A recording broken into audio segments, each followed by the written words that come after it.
श्रीरामचन्द्रं शरणं प्रपद्ये। श्रीरामदूतं शरणं प्रपद्ये। ॐ श्रीगणेशाय नमः। श्रीसरस्वत्यै नमः। ॐ श्रीजानकी वल्लभो विजयते। श्रीगुरुचरण सरोज रज निज मन मुकुर सुधारि। वरनौ रघुवर बिमल जस जो दायक फल चार। सियावर रामचंद्र की जय।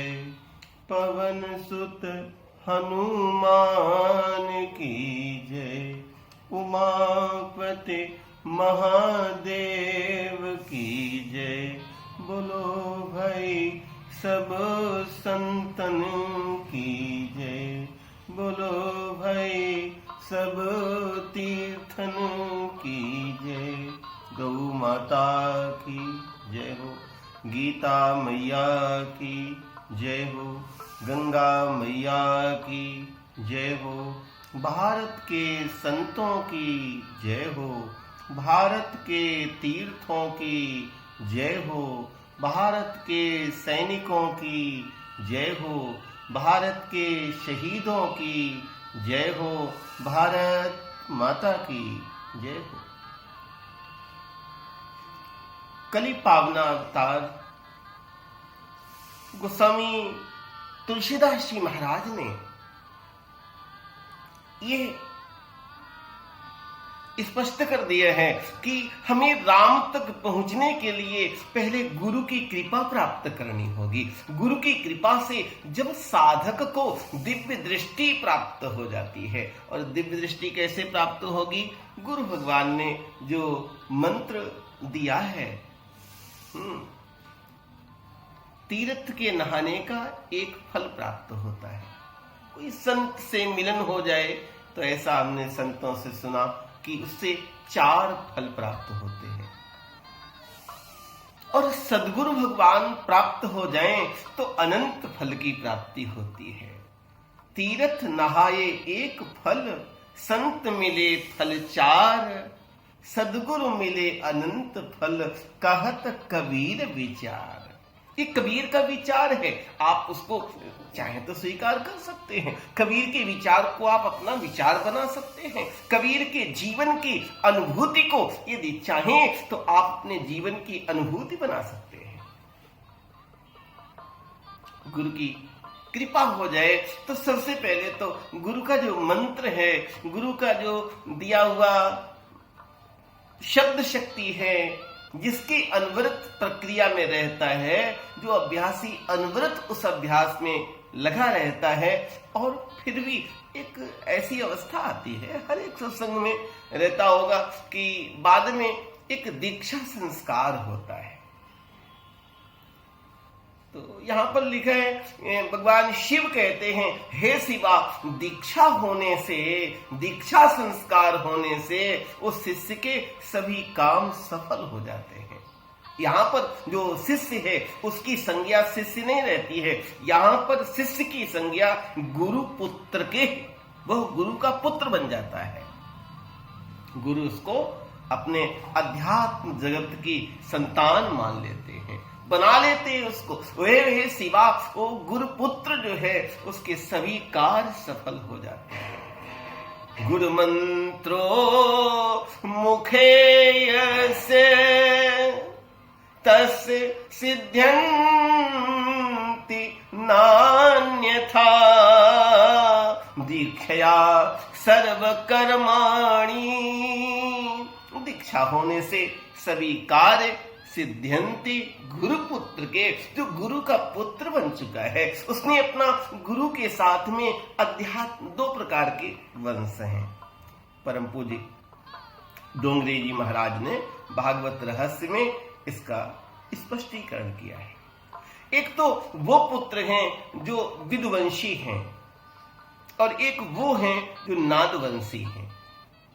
तो जो विदवंशी हैं वो तो जो पिता पुत्र जिस रूप में प्रायः जाना जाता है वो परंपरा है, और जो नादवंश है उसका संबंध अनहद नाद से है। तो यहाँ पर अनहद नादी पुत्र का जन्म हो जाता है। और पीछे आप जान चुके हैं, पीछे स्पष्ट हो चुके हैं, कल के मानस सदगुरु तत्व के मानस गुरु गीता कह लो के नाम विविध विविध नामों से उसको एक लगभग एक सप्ताह से मानस के गुरु तत्व की चर्चा अनुव्रत आप लोगों के साथ में एक विचार विनिमय चल रहा है। गिरा पावन करने के लिए वो वार्ता हो रही है आपसे। उसमें आपने सुना है कि जैसे कोई एक दीप जला दे कोई दूसरे दीप को, इसी प्रकार से गुरुदेव भगवान एक दीप से दूसरे दीप की तरह से शिष्य के अंतस में ज्ञान को उद्भूत कर देते हैं, शिष्य के अंतस में ज्ञान को प्रकट कर देते हैं। जिसमें दीक्षा होती है, वो दीक्षा के समय शिष्य के सभी कर्म सिद्ध हो जाते हैं। आकल्प जन्म कोटि नाम यज्ञ व्रत तपः क्रिया ता सर्वा सफला देवी। गुरु संतोष मात्रता है। जितने भी करोड़ों यज्ञ, करोड़ों जन्म में जितने भी यज्ञ किए हैं, तप किए हैं, व्रत किए हैं, क्रियाएं की हैं, दान किया है, वो जो कुछ भी किया है, जितने भी शुभ कृत्य आपने किए हैं, किसी साधक ने किए हैं, ता सर्वा सफला देवी। हे देवी, हे शिवा, वो सब कुछ सफल हो जाता है गुरु संतोष मात्रता। गुरु संतुष्ट हो जाए, गुरु के संतोष मात्र से सब सफल हो जाते हैं। जितने यज्ञ व्रत तप और क्रियाएं हैं, सब कुछ सफल हो जाते हैं यदि गुरु भगवान संतुष्ट हो जाएं, गुरु को संतोष हो जाए। गुरु संतोषणा देव मुक्तो भवति पार्वती। हे पार्वती, हे देवी, गुरु के संतोष होने से ये साधक मुक्त हो जाता है, शिष्य मुक्त अवस्था प्राप्त कर लेता है। अणिमादिषु भोक्तृत्वं कृपया देवी जायते। सदगुरु की करुणा हो जाने से उस शिष्य के अंदर अणिमा आदि सिद्धियां, सब अष्ट सिद्धि नवनिधि के दाता, सब प्राप्त हो जाता है। जय जय जय हनुमान गोसाई, कृपा करो गुरुदेव की नाई। अष्ट सिद्धि नवनिधि के दाता, असबर दीन जानकी माता। राम रसायन तुम्हारे पासा। जो राम नाम रूपी रसायन है वो उनके पास है। गुरु के संतुष्ट होने से अणिमा आदि सिद्धियां सब प्राप्त हो जाती हैं। राम कथा में मानस सदगुरु की वार्ता में आप सुन रहे हैं कि भगवान श्री राम किस तरह से, गुरुदेव भगवान जब गुरु विश्वामित्र विश्राम करने के लिए जाते हैं, मुनिवर शयन किन तब जाई, लगे चरण चापन दो भाई। राम और लखन दोनों भैया चरण दबाने लगे, चरण चापने लगे। जिनके चरण सरोरुह लागी, करत विविधि जप जोग विरागी। बार बार मुनि आज्ञा दीन्ही, कि रघुबर जाई सयन तब कीन्ही चापन लगे चरण दो भाई। प्रभु श्री राम ने, लखन भैया ने ये करके दिखाया है कि किस प्रकार से गुरु की कृपा प्राप्त हो जाने से।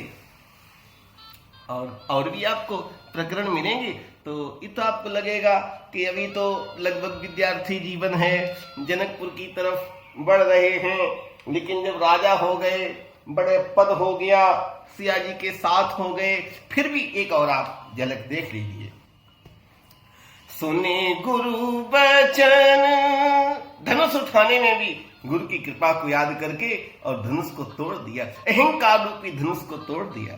और जब राजा हो गए तब गुरु आगमन सुनत रघुनाथा द्वार जगाए पद नायक माथा सादर अर्घ देई घर गाने सोरह भांति 16 प्रकार से 16 भांति पूजी सन्माने गहे ये चरण सिया सहित बहोरी।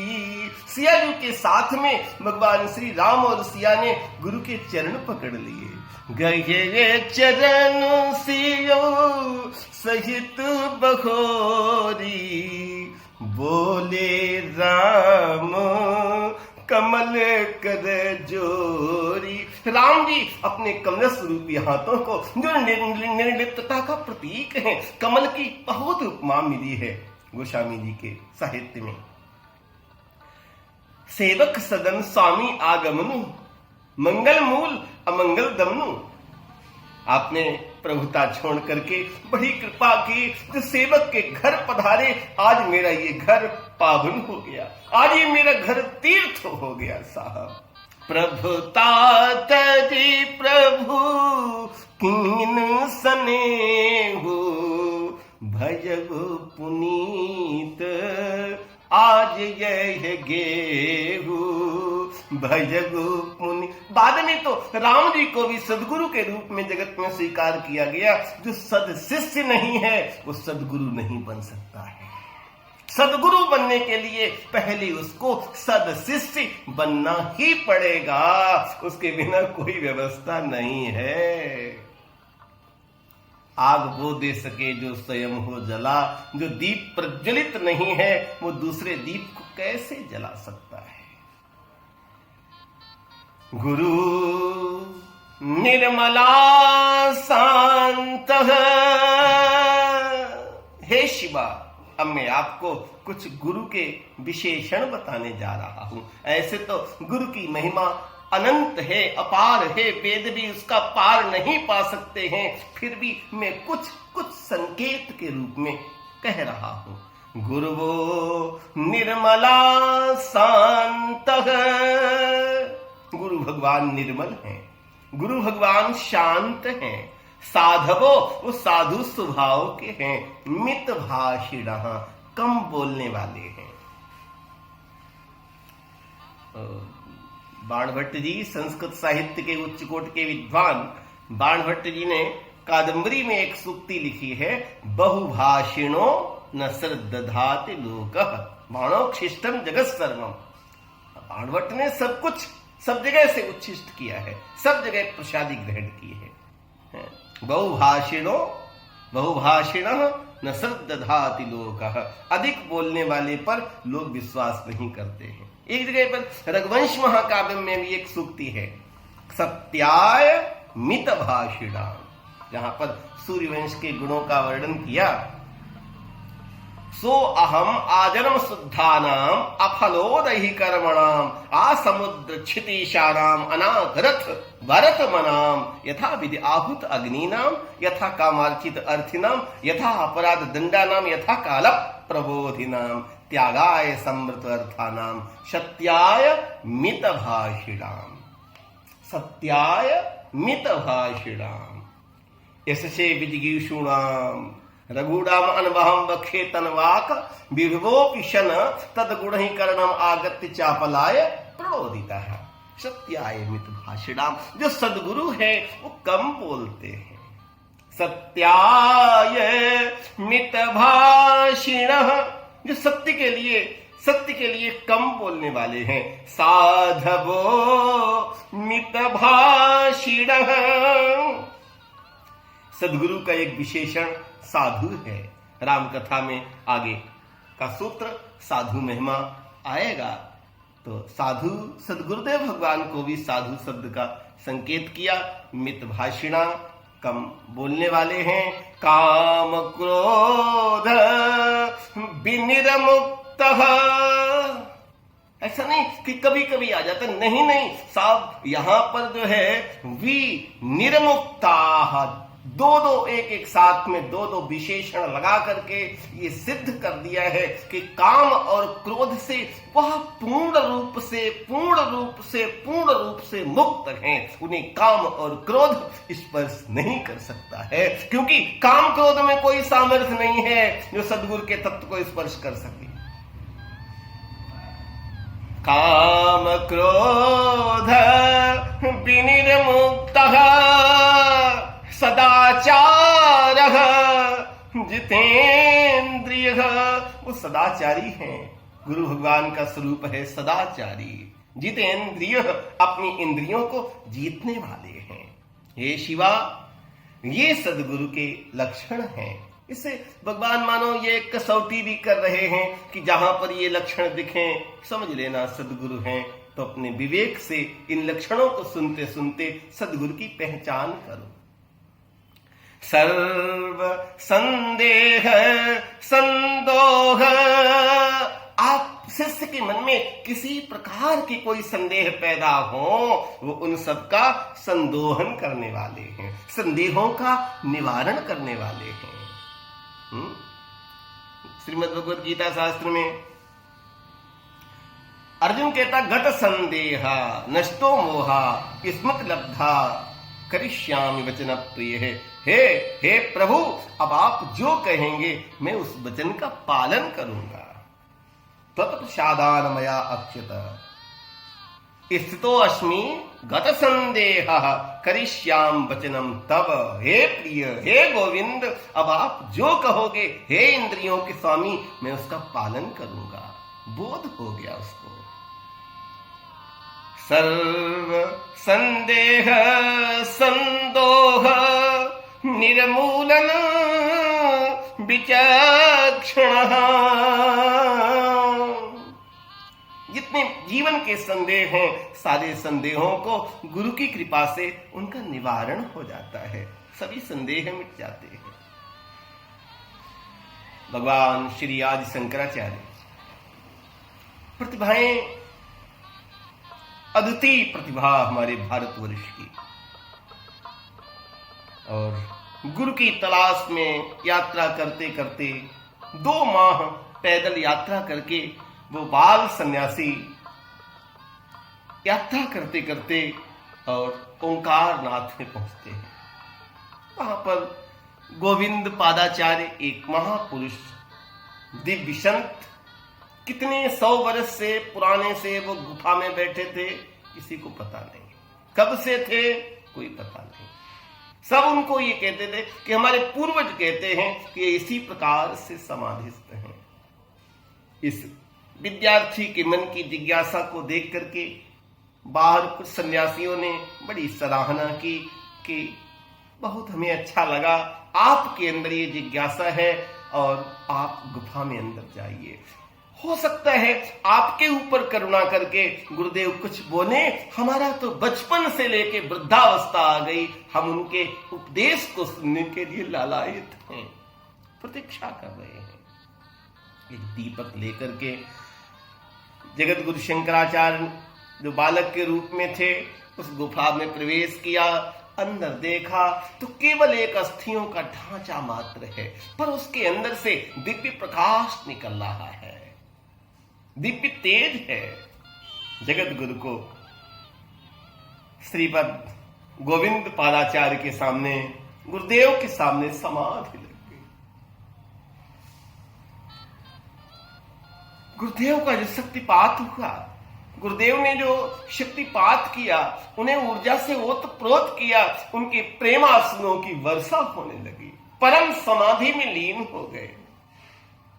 अब तो जगत गुरु के अंतस्य परावाणी प्रकट हो गई। गुरुदेव की स्तुति की पूरी गुफा उनके स्तवन से गुंजायमान हो गई। गुरुदेव के नेत्र खुल गए। धीमे धीमे योग की क्रियाओं से वो सामान्य होते हैं और उन्होंने उपदेश किया, इस बालक को उपदेश किया।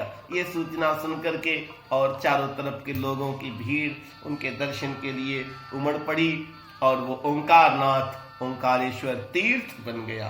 दर्शक आने लगे और यही बालक आगे चल के आदि गुरु शंकराचार्य बने। गुरु की कृपा के बिना शिष्य को प्राप्त नहीं होता, लेकिन प्राप्त तो वहां से होगा ना जहां खुद प्राप्त हो। जहां खुद नहीं प्राप्त है तो कबीर साहब कहते हैं, अंधे अंधे ठेलिया दोनों कूप पड़न। एक अंधा दूसरे अंधे की अंगुली पकड़ के ठेल रहा है, दोनों कूप में गिर रहे हैं। जिसने आत्मबोध नहीं किया है वो आत्मबोध कैसे कराएगा? जिसने आत्म साक्षात्कार नहीं किया है, जिसकी अपने गुरु में लयता नहीं है, वो आपको लयता का बोध नहीं कर सकता। लयता पर ग्रंथ लिखे जा सकते हैं, किताबें लिखी जा सकती हैं, लेकिन उसका प्रैक्टिकल, उसका प्रयोग जो है वो सद्गुरु की कृपा से ही संभव है, अन्यथा नहीं। और यही बालक गोविंद पादाचार्य गुरुदेव भगवान की कृपा से आदि शंकराचार्य बने। और आप जरा प्रतिभा सुनेंगे, हैं? बौद्धिक प्रतिभा देखिए। साहब अद्वितीय महापुरुष 8 वर्षे चतुर्वेदो, 8 वर्ष की उम्र में चारों वेद कंठस्थ कर लिए। 12 भाष्य कर्तमान, 12 वर्ष की उम्र में चारों वेदों का भाष्य कर दिया। 16 कृत दिग्विजय यात्रा, और जब वो 16 वर्ष के हुए तो उन्होंने दिग्विजय की यात्रा प्रारंभ कर दी। एक डिंडिम घोष किया और भारत के चारों तरफ 4 मठों की स्थापना की। उपमठ भी बनाए, तो उपमठों के आधार पर 7 और 8 की संख्या भी उनके ग्रंथों में प्राप्त होती है। हम तो ये केवल कहना चाहते हैं कि इतनी इतनी बड़ी प्रतिभाओं का आपने जो वर्णन सुना है, आपने उनका जो महात्म बखान सुना है, उसके मूल में तत्व क्या है? मूल में तत्व है गुरुदेव की करुणा, सर्व संदेह का जो समन करने वाले हैं। अखंड एक हे शिवा। मैं आपके सामने एक और गुरु की कृपा का लक्षण रखने जा रहा हूं। अखंड एक रसम ब्रह्म नित्य मुक्तम निरामयम। जो अखंड है, जो एक रस है, जो ब्रह्म है, जो नित्य मुक्त है, जो निरामय है, स्वस्मिन् संदर्शितं येन, जो अपने अंदर दिखा दे, जो शिष्य के अंदर अनुभव करा दे। सभवेदस्य देशिकः, वही सदगुरु कहलाने के योग्य है। जो अखंड का, एक रस का, ब्रह्म का, नित्य मुक्त का, निरामय का बोध करा दे, वही सदगुरु कहा जा सकता है। एक और मुझे दृष्टांत याद आता है। ऐसे तो हमारे भारत का पूरा जो साहित्य है, धर्म ग्रंथ हैं, गुरु शिष्य परंपरा से ही तो ओतप्रोत हैं। स्वामी दयानंद जी जब उन्होंने दंडी स्वामी बिरजानंद की चर्चा सुनी तो वो मथुरा पहुंचे। दंडी स्वामी बिरजानंद जी प्रज्ञाचक्षु थे, लेकिन एकांतवासी थे। जब कोई शिष्य लोग पढ़ने आ जाते थे तो कुटिया का दरवाजा खोल देते थे, लोग चले जाएं तो द्वार बंद कर लेते। केवल कोई दर्शन करने आए ऐसी वो कामना नहीं रखते थे। दयानंद, स्वामी दयानंद ने द्वार से आवाज दी, कुंडी खटकाई, जो कुटिया का द्वार था। अंदर से आवाज आई, कौन? कहा, यही तो जानने आया हूं गुरुदेव। कुछ पढ़े लिखे लगते हो। जी, पहले तुम्हें अपनी सारी पढ़ाई भूलनी होगी। कुछ तुमने ग्रंथों का अध्ययन किया है जी, पहले तुम्हें वो अपने ग्रंथ सब यमुना में बहाने होंगे। तुमने जो मानव प्रणीत ग्रंथों को पढ़ लिया है उससे तुम्हारी मति में भ्रम पैदा हो गया है। अब मैं तुम्हें वो अपौरुषेय वाणी दिखाऊंगा। वैदिक परंपरा का बोध कराया और बाद में तो आप जानते हैं इस निर्बल स्वामी दयानंद के माध्यम से पाखंड खंडनी पताका फहराई, ऋग्वेद भाष्य आदि भूमिका लिखी। कितना काम किया, कितना काम किया। अद्वितीय महापुरुष, अद्वितीय महापुरुष शंकराचार्य, स्वामी दयानंद, स्वामी विवेकानंद, इन सब के अगर मूल में देखेंगे तो क्या हुआ? गुरु की कृपा हो गई, गुरु ने करुणा कर दी और गुरु ने ऐसी करुणा कर दी कि अखंड एक रसम ब्रह्म नित्य मुक्तम निरामयम स्वसमिन संदर्शितम येन, अपने अंदर उसका बोध करा दिया। भगवान शिव कहते हैं, शिवा एक और मैं आपके सामने लक्षण रख रहा हूं जिसके माध्यम से आप गुरु की अनुभूति कर सकते हैं। यस्य दर्शन मात्रेण मनसः स्यात् प्रसन्नतः। बड़ा सुंदर सूत्र है और प्रैक्टिकल में लिया जा सकता है कि जिनके दर्शन मात्र से मन में प्रसन्नता का जन्म हो जाए। स्वयं भूयात धृति शांति, जीवन में अपने आप धैर्य प्रकट होने लगे, जीवन में अपने आप ही शांति प्रकट होने लगे। स भवेत परमो गुरु है शिवा, वही परम गुरु है। जिनके पास पहुंचते पहुंचते मन प्रसन्न हो जाए, जीवन में धैर्य, जीवन में शांति सहज प्रकट होने लगे, समझ लेना ये सदगुरु का दर्शन प्राप्त हो गया है। भगवान शिव ने शिवा को गुरु महिमा का बड़ा सुंदर वर्णन किया है। इसमें 200 से अधिक 214 के लगभग श्लोक हैं, 3 अध्याय हैं और गोस्वामी जी महाराज ने राम कथा की जो रचना की, इसमें नाना पुराण निगमागम सम्मतम यद रामायणे निगदितं कुछ दन्यतोपि स्वांत सुखाय तुलसी रघुनाथ गाथा बासा निबंधमति मंजुल मातनोती। वेदमती शोध वेद के सिद्धांतों का शोधन किया है, रिसर्च किया है उसके ऊपर। हाँ, सामान्य ऐसे नहीं परस दिया गया कि जनमानस में आज पूरे विश्व में सबसे अधिक पढ़ा जाने वाला ग्रंथ रामचरितमानस है। आप सब जानते हैं 16वीं शताब्दी के लोकनायक कवि के रूप में तुलसी को आप जानते हैं। वेद शास्त्र पुराण सब कुछ गांव की बोली में प्रस्तुत कर दिया है साहब। वेदमती शोध के पुराण सवे, संत और असंतन के भेद को बताव तो। कपटी कुराही क्रूर कल के कुचाली जीव कौन राम नाम हूं की चर्चा चलाव तो। बेनी कवि कहे मानो मानो तो प्रतीत यह पाहन हिये में कौन प्रेम उपजाव तो। भारी भवसागर उतार तो कौन पार जो पे यह रामायण तुलसी न गाव तो। बंदमु गुरु पद पदुम परागा, सुरिच सुवास सरस अनुरागा। गुरु के चरण की वंदना की, गुरु महाराज के श्री गुरु पद नख मनिगन ज्योति। सुमिरत दिव्य दृष्टि ही होती, दलन मोह तमसोस प्रकाशु। बड़े भाग्य और आवह जासु, यह दिव्य प्रकाश जिसके अंतस में आ जाए बड़े भाग्य से है। उभरई विबल विलोचन ही के सारे दुख सब मिट जाते हैं, दिव्य दृष्टि पैदा हो जाती है। और गोस्वामी जी कहते हैं इसी दिव्य प्रकाश के माध्यम से, इन्हीं चरण की रज के पराग से, कमलस रूपी चरणों के पराग से मैं अपनी दृष्टि को दिव्य करके राम कथा में प्रवेश कर रहा हूं।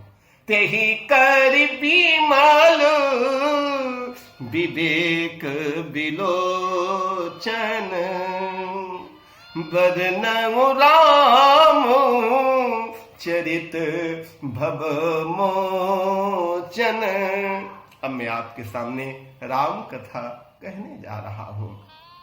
आज की कथा का ये पुष्प मानस सदगुरु महिमा यहीं पर गुरुदेव भगवान समर्थ सदगुरुदेव साहब जी महाराज के कमलस्थ रूपी चरणों में सादर समर्पित करते हुए आप सबको प्रणाम। जय सिया राम, जय भारत माता।